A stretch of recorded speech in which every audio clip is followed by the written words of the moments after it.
அண்மை காலமாக யார் யாரோ தளபதி தளபதி தளபதி என்று போட்டுக் கொள்வதை பார்க்கிறேன். ஐயா ஸ்டாலின் ஒரு தளபதி, எந்த படைக்கு தெரியாது. என் தம்பி ஒரு தளபதி, அவர் எந்த படைக்கு தெரியாது. தளபதி பயந்து கதவு வீட்டுக்குள்ளே படுத்து கிடக்கிற தளபதி உலகத்திலே கிடையாது.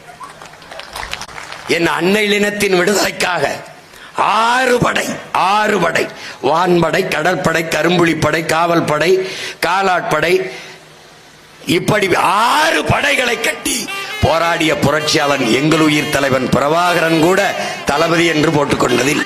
தளபதி என்றால் யார்? யார்? என் அன்னை மடியில் அழையலான் தலை வைத்து படுப்பதா?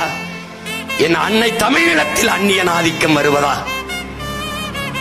என்று வேல் வேல் வெற்றி வேல் என்று போர் போர் என்று தினவெடுத்து தோள்கள் திரிந்த மறவர்கள் பிறந்த மண்ணிலே என் பாட்டன்கள் மருதிருவர்கள் எங்களின் வீர மாதா வீர பெரும்பாட்டி வேலு நாச்சியாரின் படையின் கீழே நின்று போரிட்டு நிலத்தை வென்றது. அந்த வரலாற்றில் என் பாட்டன்கள் தளபதி. தளபதி என்றால் அவர்கள் தளபதி.